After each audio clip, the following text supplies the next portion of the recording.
اگر انسان روحانی طور پر تندرست نہ ہو، روح بھی اپنی غذا مانگتی ہے، تو انسان بے چین رہتا ہے، بے قرار رہتا ہے۔ ہمارے ہاں یہ مسئلہ ہے کہ سارا وقت لوگوں کا اپنے ظاہر کو سنوارنے میں لگ جاتا ہے اور بڑا وقت لگاتے ہیں لوگ، لیکن باطن اپنی جگہ پہ پریشان ہوتا ہے۔ بڑے بڑے جبے کبے اور بڑے بڑے قیمتی لباس کے پیچھے جو روح ہوتی ہے وہ پریشان ہوتی ہے۔ صاحب رسالہ قشیریہ امام قشیری فرمایا کرتے تھے کہ میں نے بڑے سارے لوگ دیکھے ہیں جو تن کے بڑے ہی اجلے ہیں پر من سے بڑے ہی پریشان ہیں، تکلیف نہیں۔ نبی کریم صلی اللہ تعالی علیہ وسلم نے ہمیں جو دین عطا فرمایا نا، یہ روحانی دین ہے، یہ روحانی دین ہے۔ قرآن اور سنت کے اندر جتنے ارشادات ہیں نا، وہ ہماری روح سے بات کرتے ہیں، ہمارے باطن سے کلام کرتے ہیں۔ کبھی کوئی عالم، کوئی صوفی، کوئی درویش کوئی بات کر رہا ہوتا ہے نا، تو مجھے جو لگ رہا ہوتا ہے کہ میری کر رہا ہے، اس لیے کہ وہ بات اس طبیب اعظم کی کر رہے ہوتے ہیں جو دلوں کے طبیب بن کے تشریف لائے ہیں۔ یاد رکھیں اس بات کو۔ قرآن مجید نے یہ فرمایا ہے کہ ہم نے تمہیں نبی پاک صلی اللہ علیہ وسلم دیے ہیں، یہ رسول تمہیں دیے ہیں، تم پر ہماری آیتیں پڑھیں گے اور تمہیں پاک کر دیں گے۔ یتلو علیکم آیاتنا ویزکیکم، تم پر ہماری آیتیں تلاوت کریں گے اور تمہیں پاک کر۔ روحانی زندگی جو ہے نا، روحانی زندگی، اپنی روحانی زندگی، آپ کو پتہ ہے جس آدمی کو ڈاکٹر کہہ دینا کہ تو بیمار ہے، دوائی پابندی سے کھائے گا تو ٹھیک ہوگا، اس نے 2 تھیلیاں دوائی کی بنائی ہوتی ہیں، ایک گھر میں پڑی ہوتی ہے اور ایک اس نے گاڑی میں رکھی ہوتی ہے کہ دوائی میں نے کھانی ہے، نہ کھائی تو میں بیمار ہو جاؤں۔ ہم پتہ کیا کرتے ہیں، جسم کو خوراک دیتے رہتے ہیں، روح ہماری پیاسی رہتی ہے۔ روح کی پیاس کیسے بجھتی ہے؟ قرآن پاک پڑھنے سے، ذکر کرنے سے۔ ادھر دیکھیں میری طرف، روح کی پیاس بجھتی ہے نبی کریم علیہ السلام کی نعت کو سن کر دل میں اتارنے سے۔ وہ والا جھوم نہیں جو نعت خواں کہتا ہے جھومو، تو ہم نے بھی تھوڑا تھوڑا جھوم لیا، پتہ کوئی نہیں وہ کیا کہہ رہا ہے۔ اور میرا کئی دفعہ نعت خواں سے بھی پوچھنے کو دل کرتا ہے کہ ویسے تجھے پتہ ہے تو کیا کہہ رہا ہے؟ اسے بھی نہیں پتہ ہوتا، اللہ ماشاء اللہ، وہ بھی کہتا جا رہا ہے اور جھومنے والے بھی۔ چلے یہ جھومنا بھی خالی نہیں، نفع والا ہی ہے، پر یہ ہے کہ وہ روح میں اتر جاتی ہے نا جب نعت شریف روح میں، پھر وہ دل سے باتیں کرتی ہے۔ یہ صوفیاء کو سرکار کی زیارت ہوتی تھی بڑی زیادہ، تو آج کل بہت سارے لوگ اس پر بھی اعتراض کرتے ہیں، وہ کہتے ہیں جی اتنی زیارت کیسے ہوتی تھی؟ تو میں کہتا ہوں یار بڑی سادی سی بات ہے، جو آدمی گاڑی چلاتا ہے رات کو خواب میں بھی گاڑی چلاتا ہے، یہ بات آپ کی عقل میں آتی ہے کہ نہیں آتی؟ جو آدمی دن کے وقت گاڑی چلاتا ہے رات کو بھی گاڑی چلاتا ہے، تو جو دن میں تکے کھانے نکلتا ہے خواب میں کئی دفعہ تکے ہی کھا رہا ہوتا ہے۔ آپ میری بات کو سمجھ لیں، پکی سچی بات ہے۔ جو سارا دن محبوب کو پڑھتے ہیں، محبوب کو سنتے ہیں، محبوب کو بیان کرتے ہیں، وہ رات کو بھی محبوب کی گلیوں میں ہی رہتے ہیں۔ سادی سی بات ہے، اب آپ کی پتہ نہیں کیوں عقل میں نہیں آتی، یہ موٹی سی بات ہے۔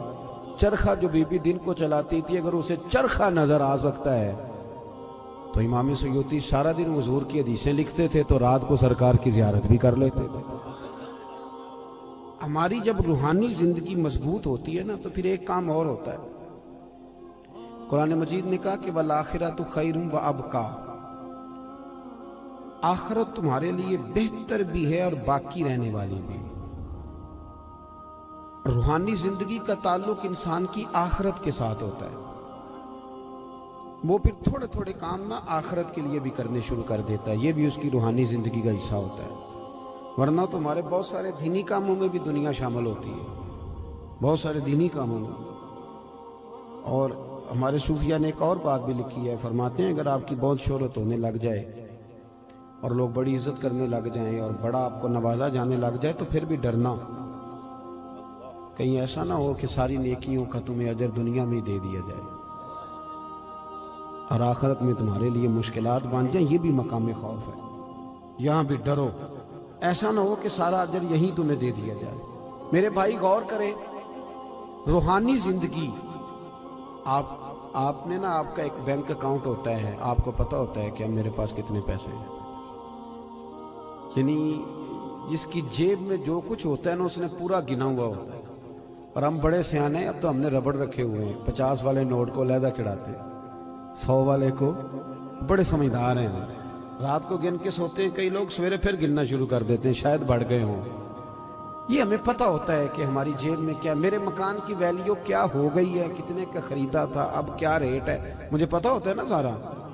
اسی طرح ہمیں یہ بھی پتہ ہوتا ہے کہ میں نے آخرت کے لیے کیا جمع کیا ہوا ہے، ہمیں پتہ ہوتا ہے. بھولے بن جائیں، چلو کئی دفعہ کوئی جھوٹ بول کے اپنے آپ کو تسلی دیتے ہیں، بات الگ ہے، پر ہمیں خبر ہوتی ہے کہ میں نے آخرت کے لیے کیا جمع کیا. نبی کریم صلی اللہ تعالی علیہ وسلم کے جو غلام تھے وہ اپنی روحانی زندگی پر، روح پر بڑی سخت توجہ دیتے تھے، بڑی سخت ان کی توجہ ہوتی. حضرت عبداللہ بن حنظلہ رضی اللہ تعالیٰ عنہ نا اپنے گھر سے روتے ہوئے نکلے اور رستے میں شور مچا رہے ہیں، معاذ اللہ حنظلہ تو منافق ہو گیا. رستے میں جناب ابو بکر صدیق سے ملاقات ہوئی تو شور کر رہے ہیں، کہتے میں تو منافق ہو گیا ہوں. نے فرمایا کیا ہوا؟ کہنے لگا ابو بکر عجیب حال ہے نا کہ جب میں نبی پاک صلی اللہ علیہ وسلم کی بارگاہ میں ہوتا ہوں تو میرا نماز کو بھی جی چاہتا ہے، ذکر کو بھی جی چاہتا ہے، تلاوت کو بھی، میں دین کے قریب ہوتا ہوں، نکل کے آتا ہوں تو پھر دنیا داری. تو یہ تو دو رنگ ہیں میرے دل کے، یہ دو رنگ ہے، ایک ہونا چاہیے تھا. حضرت صدیق اکبر کہنے لگے یہ جو تیرا معاملہ یہ تو بہت سارے لوگوں کا ہے، چل نہ تیرے بہانے میں سب کا مسئلہ حل کرا کے لاتا ہوں. وہ کئی دفعہ بات ایک کرتا ہے تو بگڑی کئیوں کی بن جاتی ہے، چل نہ بہانہ تیرا لگاتے ہیں اور مسئلہ سب کا حل کراتے ہیں.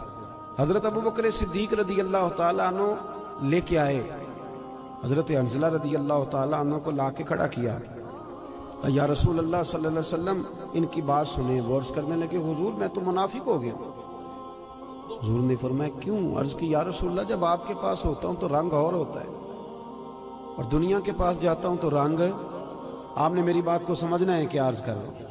یہ بہت سارے محدثین نے روایت لکھی ہے، پر امام سیوطی نے در منصور میں ذرا کھول کھول کے لکھی ہے اور بڑے اس کے پہلو بیان فرمائے. فرماتے ہیں کہ نبی کریم صلی اللہ تعالی علیہ وآلہ وسلم نے ارشاد فرمایا حنظلہ یہ جو تمہارے اندر احساس پیدا ہوا ہے نا کہ میرا رنگ ایک ہونا چاہیے اور اس طرح ہونا چاہیے جس طرح میں حضور کی بارگاہ میں ہوتا ہوں تو میرا رنگ ہوتا ہے، وہی کیفیت ہونی چاہیے. فرمایا یہ جو تمہیں احساس پیدا ہوا ہے یہی تو ایماندار ہونے کی علامت ہے، یہ علامت ہے کہ تمہارے اندر ایمان ہے، تم چاہتے ہو کہ میری روح بدل جائے. میں سب اور جب احساس ہی نکل جائے. علامہ اقبال نے بڑی پریشانی کے ساتھ کہا کہ مصیبت یہ ہے کہ اب کارواں کے دل سے احساس زیاں جاتا رہا، اب احساس ہی نہیں کہ میں نیک ہو جاؤں. میری طرح کے کئی لوگ بن کے بیٹھ گئے ہیں کہ ہم نیک ہیں، ان کی ترقی رک جاتی ہے، ایک وقت پہ آ کے سمجھ لیتے ہیں. حضرت عمر فاروق کے پاس ایک شخص نے آ کے کہا تھا مسند امام احمد بن حنبل میں، حضور میں تقریر کرنا چاہتا ہوں. فرمایا نہ کرنا. اس نے عرض کی امیر المومنین میں پڑھا لکھا ہوں، میں واز کہہ سکتا ہوں، میرے اندر شرائط پائی جاتی. فرمایا نہ کہنا. عرض کی حضور کیوں؟ تبلیغ کروں گا، واز و نصیحت کروں گا. جناب عمر فرمانے لگے جب تو بن صبر کے ممبر پہ واز کہنے بیٹھے گا تو اپنے سے بہت سارے لوگوں کو گناہگار بھی تو سمجھے گا نا. کئی دفعہ ہم بات کر رہے ہوتے ہیں تو ایسے کر رہے ہوتے ہیں کہ شاید میں بڑا صوفی ہوں. تو آپ نے فرمایا پھر تیری اپنی ترقی رک جائے گی، پھر تو خود پریشان ہو جائے گا. اپنی روحانی زندگی میں ہمیشہ حضرت انس بن مالک رضی اللہ تعالیٰ عنہ فرماتے ہیں سرکار ہمیشہ نفل پڑھتے تھے، ہمیشہ نفل پڑھتے تھے، نفلوں کو وقت دیتے تھے، ٹائم دیتے تھے. اکثر اللہ کے محبوب علیہ السلام کی جو حیات مبارکہ وہ بڑی مصروف ہے. 23 سالوں میں وہ انقلاب برپا کیا جو لوگ صدیوں میں نہ کر سکتے. لیکن اتنی مصروفیت کے باوجود بھی اللہ کے رسول رات کو مصلی پہ کھڑے ہوتے تھے. ہماری ہر شے مضبوط ہو گئی، مصلی کمزور ہو گیا. مصلی کمزور، حضور مصلی کو وقت دیتے. حضرت انس بن مالک فرماتے ہیں کہ جنگ میں میں حضور کے ساتھ حاضر تھا تو میں نے وہاں بھی نرالا انداز دیکھا. لوگ سارے اپنے اپنے کاموں میں لگ گئے. وہ وقت تھا حضور کے نفل پڑھنے کا. تو میری اچانک نظر پڑی تو اللہ کے نبی گھوڑے پر ہی نفل ادا کر رہے، بیٹھے بیٹھے نماز ادا کر رہے۔ وہ اپنے معاملات میں کبھی فرق آنے نہیں دی، ہمیشہ۔ ہم لوگ کہہ دیتے ہیں، آپ لوگ سن لیتے ہیں، آج کل لوگوں کے پیروں میں ورم کوئی نہیں آتا، اب تو اتنا چلتے کوئی نہیں۔ اب تو بچے سے کہیں چونک سے ماچس لے آ تو کہتا ہے لاؤ موٹر سائیکل کی چابی۔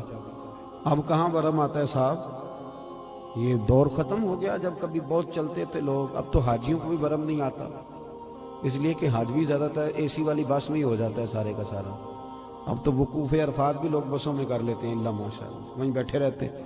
اور ہمارے محدثین نے یہ لکھا تھا کہ اپنی جگہ نہ چھوڑنا، وقوف کا معنی ٹھہرنا، ٹھہرے رہنا جب تک اذان نہ ہو۔ لیکن وہ ٹور آپریٹر کہتا ہے کہ آدھا گھنٹہ رہ گیا بس میں بیٹھو، تو سیٹیں پکڑنے والے ٹائم سے چلے جاتے ہیں، حالانکہ وہاں ٹھہرنا تھا، رکنا تھا۔ اب کہاں لوگ چلتے ہیں، حج میں بھی پیروں میں ورم نہیں آتا، کہیں بھی چھالا نہیں بنتا، کہیں بھی نہیں ٹوٹتا۔ آپ نے کہیں سنا ہو تو سنا ہو، میں نے اپنی زندگی میں نہیں سنا کہ کسی کے پیر میں ورم آ گیا چل کے یا کوئی کام کر کے یا کوئی مشقت کر کے۔ پر بخاری میں نے پڑھا ہے کہ سیدہ عائشہ صدیقہ رضی اللہ تعالیٰ عنہ فرماتی ہیں کہ اللہ کے رسول اتنا لمبا قیام کرتے تھے، اتنا لمبا قیام کرتے تھے کہ قدموں میں ورم آ جاتا تھا۔ قدم مبارک، یہ والی سنت کب ادا کرنی ہے، اس پہ کب چلنا ہے؟ قدموں میں ورم آ جاتا۔ اور جناب عائشہ صدیقہ کہتی ہیں حضور ایک ہی رکعت، ایک ہی آیت بار بار پڑھتے اور ساری رات بیت گئی، یہ صحیح مسلم میں موجود، ساری رات گزر گئی نماز پڑھتے۔ صبح میں نے عرض کی یا رسول اللہ صلی اللہ علیہ وسلم، آپ کے صدقے اللہ اگلوں پچھلوں کو بخشے گا، تو آپ اتنی مشقت کیوں کرتے ہیں؟ اللہ نے آپ کو حبیب بنایا ہے، امام الانبیاء بنایا ہے، سید الرسل بنایا ہے، اتنی مشقت؟ حضور نے فرمایا افلا اکون عبدا شکورا، عائشہ تو نے بتایا نا کہ اللہ نے مجھے بڑی نعمتیں دی ہیں، تو بتا میں اپنے رب کا شکر گزار بندہ نہ بنوں؟ ہم نے کب بننا ہے جی شکر گزار بندہ؟ اور ایک بات اور ذہن میں رکھیں، جب بندہ روحانی زندگی اپنی مفلوج کر بیٹھتا ہے نا، اس کی توجہ نہیں نہ نفل سے، نہ ذکر سے، نہ عبادت سے۔ بڑے میری طرح کے سیانے بندے کو آپ بٹھائیں حجرے میں، اسے کہیں آج کل کون کون مولوی خراب چل رہا ہے، تو 1500-2000 مولویوں کے وہ نام بتا دے گا، آپ کون کون سی جماعتوں میں کیا کیا خامیاں معاذ اللہ ساری گنوا دے گا۔ توجہ ہے میری بات پر؟ اور جب عصر کی نماز کا ٹائم ہو جائے گا نا میٹنگ کے اندر، تو امام صاحب کہیں گے بھی نماز کا ٹائم ہو گیا، تو ان میں نا 75% لوگوں کو کام یاد آ جائے گا، کچھ ہوں گے اس میں سے 50% جو کہیں گے اسی محلے والی مسیتیں پڑھنی جا کے، باقیوں کا کام ہی۔ اور آپ تسبیح دے دیں کہ زیادہ نہیں، صرف 5 تسبیح درود شریف کی پڑھو، نہیں پڑھ پاتے۔ کیوں نہیں دل لگتا ہمارا مصلی سے؟ کیوں نہیں توجہ جاتی ہماری؟ کدھر گیا وہ ہمارا ذوق شوق؟ وہ کدھر گئی ہماری توانائی؟ رسول کریم صلی اللہ تعالیٰ علیہ وآلہ وسلم نے نا حضرت عبداللہ ابن مسعود رضی اللہ تعالیٰ عنہ کو بلا کے فرمایا مجھے قرآن سناؤ، اور حضرت ابی بن کعب کو جا کے کہا کہ میں تجھے سنانے آیا۔ نبی کریم صلی اللہ علیہ وسلم کسی سے سنتے، کسی کو سناتے، یہ ذوق رکھتے، تلاوت کا ذوق۔ حضرت ابو سعید خدری رضی اللہ تعالیٰ عنہ تلاوت کر رہے تھے، حضور تشریف لے، اور میرے بھائی یہ بھی سنت ہے میرے نبی پاک کی، کسی سے قرآن پاک سننا یہ بھی رسول پاک کی۔ اب آپ تھوڑے ڈھیلے پڑ گئے، یہ کون سا ہلکا ہلکا ایسے ایسے کر رہے ہیں بھائی، یہ بھی عنوان ہے، یہ بھی حضور کی سنت ہے۔ میں تو ترس ہی گیا ہوں، ابھی قاری صاحب نے قرآن شریف پڑھا ہے، ترجمہ بتایا ہے۔ نعت ہمارا ایمان ہے، نعت میں ہماری جان ہے، بغیر نعت کے ہم بچ ہی نہیں سکتے۔ اور میرا سوال یہ ہے کہ پرچیاں آتی ہیں، رکے آتے ہیں نعت خانوں کو کہ یہ بھی نعت سنائیں، قاری صاحب کو رکا کیوں نہیں آیا کہ فلانی صورت بھی سنائیں؟ آج تک نہیں آیا کسی قاری صاحب کو رکا کہ جناب سورہ کوثر پڑھیں، یہ بھی تو حضور کی نعت ہے نا۔ آنا چاہیے نا رکا، سورۃ الضحیٰ کی تلاوت کریں، یہ بھی تو حضور کی نعت ہے نا۔ سورہ علم نشرح بھی حضور کی نعت ہے کہ نہیں؟ سورہ یاسین، سورہ محمد، یہ ساری حضور کی، پورا قرآن ہی نبی پاک کی تعریف۔ کیوں نہیں نکے بھیجتے؟ کیوں نہیں توجہ جاتی؟ حضرت ابو سعید خدری فرماتے ہیں میں قرآن شریف پڑھ رہا تھا، توجہ ہے میری بات پر؟ فرماتے ہیں میں قرآن پاک پڑھ رہا تھا، مجھے کیا پتا کہ حضور بھی میری تلاوت سن رہے تھے، میں تو پڑھ رہا تھا اپنی موج میں۔ کہتے ہیں سرکار سنتے رہے، پھر تشریف لے گئے، تھوڑی ایکو کم کریں جی اس کی، کہتے ہیں جب میں حاضر بارگاہ ہوا تو حضور نے فرمایا ابو سعید آج میں نے سنا ہے تو نے بڑا ہی سونا پڑا ہے، مجھے بڑا پسند ہے۔ ویسے ریاکاری منع ہے، ویسے کسی کو دکھانے کے لیے منع ہے، پر یہاں حضرت ابو سعید نے نیا رنگ بیان کیا، کہنے لگے حضور مجھے تو پتہ ہی نہیں تھا آپ سن رہے ہیں، ورنہ میں نے تو اور بنا بنا کے پڑھنا تھا، ذرا بنا بنا کے پڑھنا تھا، بنا بنا کے، بنا بنا۔ مجھے بات یاد آ گئی، حضرت ابو سعید خدری، یہ شاگرد جو ہے نا کسی کے بھی، میرے بھی ہیں کچھ شاگرد محفل میں، پر آج کل شاگردوں کے لیے دعا بڑی کرنی پڑتی ہے، کیونکہ وہ قول پہ عمل کم ہی کرتے ہیں، دعا ہی ہے ان کو لگ جائے تو اللہ ماشاءاللہ۔ تو حضرت ابو سعید خدری رضی اللہ تعالیٰ عنہ، یہ شاگرد ذرا توجہ کریں، شاگرد ذرا خیال فرمائیں۔ حضرت ابو سعید خدری رضی اللہ تعالیٰ عنہ فرماتے ہیں کہ مجھے بات یاد آ گئی چلتے چلتے، یہ بھی روحانی زندگی کی باتیں، فرماتے ہیں چلتے چلتے نا ہم سفر کر رہے تھے تو ایک جگہ رات کو پڑاؤ کیا۔ طریقہ یہ تھا اس زمانے میں سفر کرنے کا کہ جہاں آبادی ہوتی تھی لوگ اس کے بیچ سفر کرتے تھے، اس کے وہاں آرام کرتے تھے، اور جنگل ہوتا تھا وہاں سفر کرتے رہتے تھے۔ کئی دفعہ زیادہ رات کو بھی جا کے کوئی آبادی نظر آتی تو کوشش کرتے تھے کہ پڑاؤ آبادی میں کریں رات کا، تاکہ کوئی درندے وغیرہ تنگ نہ کریں۔ کہتے ہیں قبیلے کے پاس ایک گاؤں میں ہم نے پڑاؤ کیا تو بھوک بھی بڑی تھی، پیاس بھی بڑی تھی۔ قبیلے والوں سے کہا یار پانی پلا دو، کوئی کھانے پینے کی چیز دے دو۔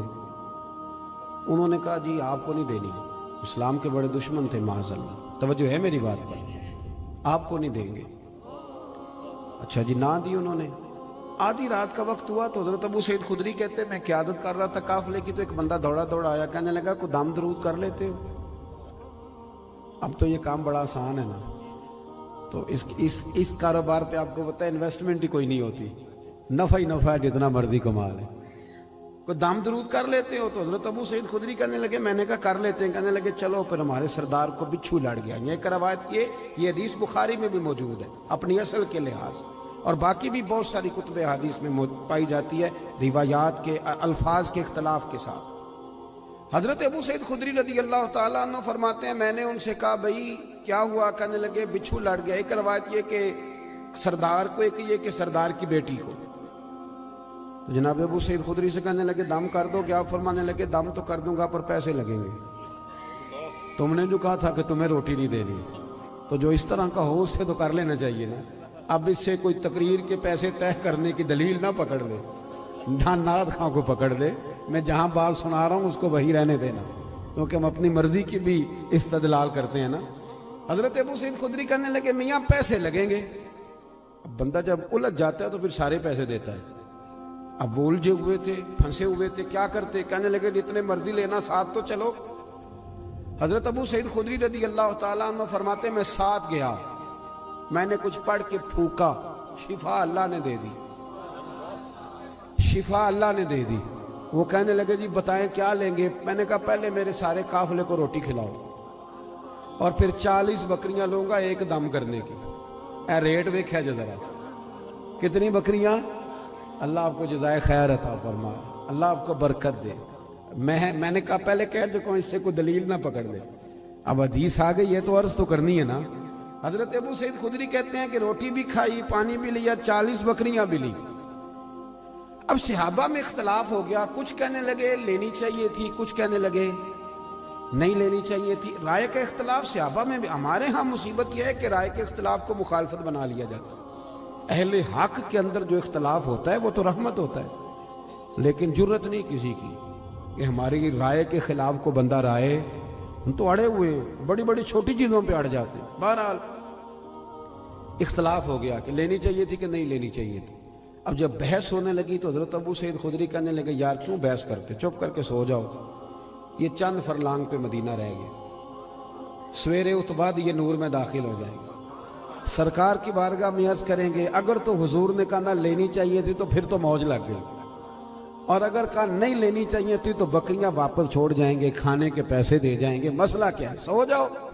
حضرت ابو سعید خدری کہتے ہیں سویرے پہنچے حضور کی بارگاہ میں، اور جا کر کے نا تو میں نے ساری تفصیل عرض کی۔ کہتے ہیں جب میں سنا رہا تھا تو حضور مسکرا رہے تھے، اور اتنا مسکرا رہے تھے کہ دانتوں سے نور نکل نکل کے مسجد کی دیواریں روشن کر رہا تھا۔ حضور مسکرا کے سرکار فرمانے لگے ابو سعید مزہ بڑھایا تیری بات کا، بتا پڑھا کیا تھا؟ وہ جو اس کو آرام آ گیا تو پڑھا کیا تھا؟ میں نے کہا سونیا کیا پڑھنا تھا؟ آپ نے ایک دفعہ فرمایا تھا سورہ فاتحہ میں شفا ہے، تو میں نے پڑھ کے پھونک دی۔ آپ نے سکھایا تھا، بتایا تھا، پھونک دی، اللہ نے شفا دے دی۔ تو حضور فرمانے لگے سورۃ فاتحہ میں نے سکھائی تھی نا۔ حضور آپ نے فرمایا پھر 20 بکریاں میری 20 تمہاری، پھر آدھی میری ہے آدھی تمہاری ہے، لاؤ ادھر رکھو۔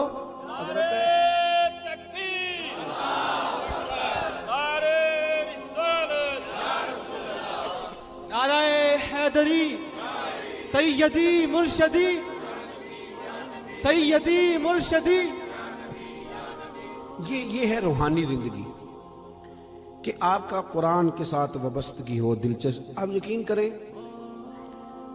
میرے پاس ایک صاحب آئے، کہنے لگے گھر میں بڑی پریشانی ہے، کچھ آوازیں آتی ہیں، تو میں نے کہا سورۃ بقرہ پڑھیں۔ کہنے لگے ایسا تھوڑی تکلیف کرے، مجھے ایک تعویذ لکھ دیں۔ میں نے کہا میں اس سے زیادہ بھی تکلیف کرنے کو تیار ہوں، پر میرے لکھے تعویذ میں کیا اثر ہوگا؟ تعویذ بالکل جائزہ دینا چاہیے، پر تمہیں وہ والا تعویذ دے رہا ہوں جو رسول پاک نے عطا فرمایا۔ حضور نے فرمایا سورہ بقرہ پڑھو، فرمایا جن کیا شیطان بھی تمہارے گھر سے دوڑ جائے گا، پر وہ وضو کرنا پڑتا ہے نا، قرآن شریف لانا پڑتا ہے۔ ہم اپنی روحانی زندگی کو بالکل چھوڑ بیٹھے، بالکل۔ ایک حافظ جی کل میرے سامنے قرآن شریف پڑھ رہے تھے، تو میں نے ان سے پوچھا پتر کیا کر رہے ہو؟ کہنے لگے روزے قریب آ گئے۔ میں نے ان سے کہا سنو یہ بات ٹھیک نہیں تمہاری، بچے بدنوں کو سنانے کے لیے یاد کر رہے ہو، یہ چیز درست نہیں۔ مجھے شاگرد پڑھتے ہیں نا ہمارے پاس، تو میں درس نظامی کے طالب علموں سے کہتا رہتا ہوں کہ اگر مطالعہ اس لیے کرو گے نا کہ قوم کو سنانا ہے، واہ واہ کرانی ہے، تو تمہیں کوئی چیز یاد نہیں رہے گی۔ اللہ بڑا غیور ہے۔ ان صلاتی و نسکی و محیای و مماتی للہ رب العالمین۔ اپنی اصلاح کے لیے قرآن و سنت پڑھو، پھر جب تم منبر پہ بیٹھو گے تو رب تمہاری زبان پر حکمت کے چشمے جاری کر دے۔ اب قرآن شریف اس لیے یاد کرنے کے لوگوں کو سنانا، چلیں یہ بھی ٹھیک ہے تراویح کے لیے، پر کچھ اتنا بھی تو پڑھے نا کہ میرا اللہ راضی ہو جائے۔ کچھ غریب لوگ اکٹھے ہو کے نبی پاک کی بارگاہ میں حاضر ہوئے، دیکھیں انہیں اپنے نیکی کے خزانوں کی کتنی فکر تھی۔ حضرت ابو ہریرہ رضی اللہ تعالیٰ عنہ کہتے ہیں انہوں نے غریبوں نے آ کے عرض کی یا رسول اللہ صلی اللہ علیہ وسلم یہ امیر تو نیکیوں میں ہم سے آگے نکل گئے۔ حضور نے فرمایا وہ کس طرح؟ عرض کی یا رسول اللہ وہ زکوٰۃ دیتے ہیں ہم پر فرض ہی نہیں، وہ حج کرتے ہیں ہم پر فرض ہی نہیں، وہ صدقات و خیرات کرتے ہیں ہم کر ہی نہیں سکتے، وہ تو گزر گئے آگے، اب کیا کریں؟ قربان جائیں محبوب کے سمجھانے کے طریقے۔ حضور نے فرمایا کان ادھر لاؤ۔ وہ غریب نا حضور کے چہرہ نور کے گرد حالہ بنا کے کھڑے ہو۔ حضور فرمانے لگے سنو کان میں بات، رات کو جب سونے لگو نا تو 33 بار سبحان اللہ پڑھا کرو، پھر 33 بار الحمدللہ پڑھا کرو، پھر 34 بار سبحان۔ دیکھیں آپ کو یاد، اس کا نام کیا ہے؟ تسبیح ہے سبحان۔ اللہ آپ کو خوش رکھے، بڑی خوشی ہوئی آپ کی زبان سے لفظ سن۔ کہا یہ پڑھ کے سویا کرو رات کو۔ امیر جتنے بھی نیک کام کریں گے نا، تمہاری اس تسبیح کی برکت سے اللہ تمہیں سب امیروں سے زیادہ اجر عطا کرے گا۔ مشکل کام تو نہیں، سب امیروں سے۔ انہیں فکر تھی کہ وہ کہیں ہم سے آگے نہ نکل جائیں روحانی دنیا میں، نیکیاں زیادہ نہ کما لیں۔ آج کل تو رٹا یہ بنا ہوا ہے کہ دیورانی کہتی ہے اپنے شوہر سے کہ میری جیٹھانی نے فریزر نیا لے لیا، اب میرا نہیں گزارا جب تک نیا آئے نا، فوری طور پہ مجھے جدھر سے مرضی ادھار قسطوں پہ لے آ، لیکن شریکے دے نار رل کے ٹرنا پیچھے۔ یہ ہماری دوڑ ہے، اس سے نقصان ہوتا ہے، اس سے اخلاقی کمزوریاں جنم لیتی ہیں، اس سے آزمائش میں۔ آپ یہ دیکھیں کہ وہ جو میرا پیچھے خزانہ ہے نیکیوں کا جو خزانہ ہے، اس میں آج کل کیا ہے؟ میری زبان کہیں ایسا تو نہیں کہ باقی ہر جگہ چلتی ہے، صرف ذکر میں نہیں چلتی، میرا سر باقی سارے کام کرتا ہے، صرف اللہ کی بارگاہ میں صحیح نہیں۔ یہ غور کریں۔ حضرت ابو ہریرہ رضی اللہ تعالیٰ عنہ فرماتے ہیں وظیفہ پوچھ کے گئے، اور پھر وہ کچھ دنوں کے بعد واپس آئے۔ گئے تو بڑے مسکراتے گئے تھے، جیسے خزانہ ہاتھ لگ گیا۔ بڑے کچھ دنوں کے بعد واپس آئے تو بڑے پریشان تھے۔ حضور نے فرمایا اب کیا ہوا؟ کہ یا رسول اللہ بڑی پریشانی بن گئی۔ اب بھائی ہوا کیا؟ عرض کرنے لگے یا رسول اللہ وہ بات تو امیروں نے بھی سن لی ہے. ایک صحابی کہنے لگے میرا پڑوسی بڑا امیر ہے, رات وہ بھی تسبیح پڑھ رہا تھا اپنے سین میں سن رہا تھا, حضور اب کیا کرنا ہے؟ تو سرکار اس بات سے راضی ہوتے تھے, حضور خوش ہوئے, مسکرائے, فرمایا اب کیا کرنا ہے, ذالک فضل اللہ یؤتیہ من یشاء, یہ پھر اللہ کا فضل ہے, وہ جس کو چاہے عطا کر دیتا ہے. میرے عزیز سمجھیں کہ وہ لوگ, اور وہ ذرا سا بھی اپنے اندر ریا نہیں آنے دیتے تھے. حسد نیک آدمی میں بھی ہوتا ہے. ناراض تو نہیں ہو گئے نیک لوگ جی, نیک ناراض نہ ہو جائیں. حسد نیک آدمی میں بھی, بندہ نیک بھی ہوتا ہے اور حسد بھی, چونکہ حدیث ہے ترمذی شریف میں, حضور نے فرمایا حسد نیکیوں کو یوں کھا جاتا ہے جیسے خشک لکڑی کو آگ کھا جاتی. تو اس کا مطلب ہے, حضور نے فرمایا بندہ حاسد بھی ہوتا ہے اور نیک بھی ہوتا ہے, اس کے ساتھ ساتھ حسد بھی چل رہا ہوتا ہے اور نیکیاں بھی. تو پھر نیک آدمی کو چاہیے نا حسد سے جان چھڑائے, ایسا نہ ہو کہ وہ نیکیاں کرتا جائے اور ساتھ ساتھ حسد کھاتا جائے. اس کا کوئی فائدہ, اپنی روحانی زندگی کہیں تکبر نہ آئے کہیں بھی. اور امام کشاری تو یہاں تک فرماتے ہیں, آپ فرماتے ہیں میں نے بہت سارے جھکے ہوئے لوگ دیکھے ہیں, گردنیں جھکی ہوئی ہیں, دل میں بڑا تکبر. آپ فرماتے ہیں میں نے بہت سارے دعائیں مانگنے والے دیکھے ہیں جو جزاک اللہ بھی برابر کہہ رہے ہیں پر اندر ان کی عداوت بھی برابر. ایسا نہیں کریں. آپ یہ دیکھیں کہ کہیں ایک دیکھیں نا, ایک ہلکا, یہ میرا بٹن ٹوٹ جائے نا تو ساری محفل میں میری توجہ بٹن پہ رہے گی, چاہے کوئی دیکھے بھی نہ, مجھے تو پتہ نہ ٹوٹا ہوا, تو میں بار بار غور کروں. ایک دھبا بھی باطن پہ لگ جائے نا, وہ جھوٹ کا ہو, وہ دغے کا ہو, وہ لالچ کا ہو, وہ حسد کا ہو, ایک بھی دھبا ہو نا, سکون نہیں آتا, آپ بے چین رہتے. یہ میری طرح کے کچھ لوگ ایسے ہوتے ہیں جن کو اسٹیج پہ بیٹھنے کی بیماری لگ جاتی ہے. اب یقین کریں میں تو کسی وقت سوچتا رہتا ہوں کہ کوئی محفل ایسی بھی تو ہونا کہ ہم بھی پیچھے بیٹھ کے سنیں, اپنا چسکا بھی تو پورا کرنا ہے. لیکن وہ کئی میری طرح کے لوگ بیچارے گردن اونچی کر کر کے نقیب کو دکھاتے ہیں کہ میں بھی آیا ہوں, کسی طریقے سے اعلان کاری دے میری, میں چودھری صاحب ہوں, علاقے کا, محلے کا بڑا ہوں, 2 دفعہ چیئرمین ہوں, بلا لے کسی طریقے. اس سے گھٹن آئے گی آپ کے مزاج. بات زیادہ نہیں کرنی, سمیٹنے کی طرف آ رہا ہوں. سید احمد کبیر رفائی اعلیٰ حضرت بریلوی رحمۃ اللہ علیہ نے بڑی کھل کے تعریف کی ہے اس درویش کی, اور یہ وہ کامیاب ترین لوگ ہیں جن کا عشق حضور کی بارگاہ میں مقبول ہو گیا. دروازے رسول پہ حاضر ہوتے تھے تو اللہ کے محبوب کروے انور سے اپنا بازو باہر نکال کے ہاتھ ملایا کرتے.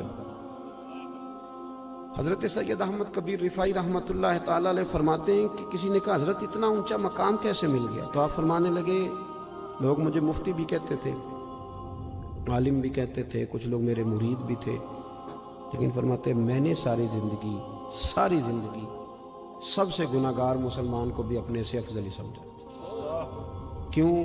آپ دلیل دیتے تھے, فرماتے تھے جب اللہ نے کہہ دیا کن تم خیر امت, اور تم بہترین ہو میرے نبی کا کلمہ پڑھنے والوں, تو فرمایا میں نے ہر صحیح العقیدہ کو, کلمہ گو کو اپنے سے افضل ہی سمجھا. یہ تھوڑا کرنا پڑتا ہے, ورنہ تو آپ ایک چکر میں پڑ جائیں گے, آپ کے لیے مصیبت کھڑی ہو جائے گی, ورنہ تو آپ اپنا لیول خراب کر بیٹھیں گے, آپ کا کسی سے پیار ہی نہیں رہے گا. آپ بلندی پہ ہوں گے, آپ کو کوئی نعرہ لگا کے ہاتھ چوم کے پیار کرے گا تو آپ کر پائیں گے, ورنہ رہ جائیں گے آپ بیچ میں. سید احمد کبیر رفائی فرماتے ہیں کہ میں ایک دفعہ گزر رہا تھا, ایک کھیت کے بیچ میں درمیان میں منڈیر تھی چھوٹی سی, کیا کہتے پنجابی چ وٹ جی, آپ کا نہیں مجھے پتا, میں تو پینڈو ہوں. تو گاؤں میں نا یہ جب چاول کی فصل کاشت کرتے تھے نا مونجی, تو اس وقت کدو کیا جاتا تھا, پتہ ہے کہ نہیں؟ چلو جنہوں نے پتہ ہے وہ تو ہاں نہ کرو نا. وہ کدو کا مطلب یہ ہوتا تھا کہ وہ ساری فصل بھر دیتے تھے پانی سے, اچھے طریقے سے بھر دی جاتی تھی. وہ بڑی نرم, چونکہ چنے کی فصل کا بیج نہیں لگتا, اس کا پودا لگتا ہے, پہلے وہ الگ جگہ لگایا جاتا ہے, پھر اس کو وہاں سے لا کے یہاں بویا جاتا ہے. ایک پوری ترتیب ہے, پنیری اس کو کہتے ہیں. اور بھی کچھ عقیدہ سی تسی مجھے یاد, لاب, دیکھیں قاری صاحب کو پتہ ہے جی, لاب ہے نا جی, اللہ تعالیٰ جزائے خیر دے, بہت ساری برکت دے قاری صاحب کو, آپ سب حضرات کو. تو وہ اس طرح سمجھ لیں کہ فرماتے ہیں میں وٹ سے منڈیر سے گزر رہا تھا, ادھر بھی پانی تھا ادھر بھی پانی تھا. سید صاحب کہتے ہیں جب میں گزر رہا تھا تو سامنے سے کتا آ گیا,